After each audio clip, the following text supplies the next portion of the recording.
ವಚನ ಭ್ರಷ್ಟ ಕಾಂಗ್ರೆಸ್ ಸರ್ಕಾರ ಅಂತ ಬಿ ವೈ ರಾಘವೇಂದ್ರ ಅವರು ಆರೋಪ ಮಾಡ್ತಾರೆ. ವಚನ ಭ್ರಷ್ಟ ಬಿಜೆಪಿ ಸರ್ಕಾರ ಕಾಂಗ್ರೆಸ್ ಸರ್ಕಾರ ಅಂತ ನೀನು ಹೇಳ್ರಿ.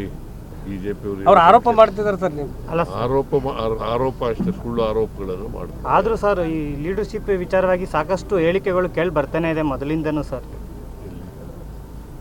ನಾನು ಹೈಕಮಾಂಡ್ ಅವ್ರು ಏನು ಹೇಳ್ತೀನಿ ಅಂತ ಹೇಳಿದ್ದೀನಿ, ಪುನಃ ಕೇಳಬೇಡಿ ಅಂತ ಹೇಳಿದ್ದೀನಿ. ಅಷ್ಟೇ. ನೀವು ಪುನಃ ಅದನ್ನೇ ಯಾಕೆ ಕೇಳ್ತೀರಿ? ಇಲ್ಲ ಸರ್, ಮಾಧ್ಯಮಗಳಿಗೆ ಹೈಕಮಾಂಡ್ ಅವ್ರು ಏನು ಹೇಳ್ತಾರೆ ಹಂಗೆ ಕೇಳಬೇಕು. ನಮ್ಮ ಪಾರ್ಟಿಲಿ ಇರ್ತಕ್ಕಂಥ ಎಲ್ಲರೂ ಕೂಡ ಲೀಡರ್ಗಳು. ಆದ್ರೂ ನಿಮ್ಮ ನಾಯಕರ ಶ್ರಮಕ್ಕೆ ಫಲ ಸಿಗುತ್ತೆ ಹಂಗೆ ಹಂಗೆ ಅಂತ ಟ್ವೀಟ್ ಮಾಡೋದು, ಅಲ್ಲಿ ಹೇಳ್ಕೊಳ್ಳೋದು. ನಿಮ್ಮ ಶಾಸಕರು ಸಂಸದರು ಕೆಲವರೆಲ್ಲ ಹೈಕಮಾಂಡ್ ಅವ್ರು ಮಾಡಿದಾರಾ? ಇಲ್ಲ ಸರ್, ಇಲ್ಲ.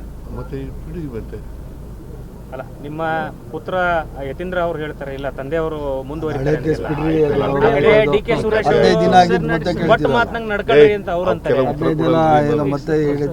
ಹೈಕಮಾಂಡ್ ಅವರು ಏನ್ ಹೇಳ್ತಾರೆ ಅದು ಕೇಳೋದು ನಾನು. ನಾನು ಕೇಳಬೇಡಿ ಪ್ರಶ್ನೆ. ಶಿವರಾತ್ರಿ ನಂತರ ಹೇಳ್ತಾರೆ ಸರ್ ಹೈಕಮಾಂಡ್. ಅಲ್ಲ ಸರ್, ಹೈಕಮಾಂಡ್ ಅವರು ಯಾವಾಗ ನಿಮಗೆ ಹೇಳ್ತಾರೆ?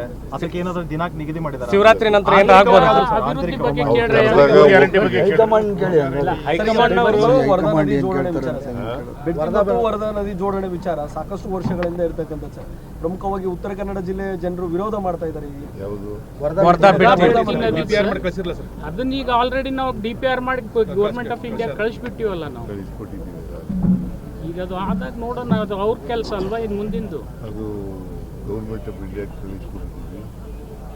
ಅವರು ಏನು ತೀರ್ಮಾನ ತಗೊಳ್ತಾರೆ. ಈಗ ಗೌರ್ಮೆಂಟ್ ಆಫ್ ಇಂಡಿಯಾದವರು ಯಾವುದ್ರ ಮೇಲೂ ಕೂಡ ಏನು ನಿರ್ಣಯ ಮಾಡಲ್ಲ. ಸೊ ಅದರಿಂದ ನಮಗೆ ಭರವಸೆನೂ ಕೂಡ ಇಲ್ಲ, ನಂಬಿಕೆನೂ ಕೂಡ ಇಲ್ಲ.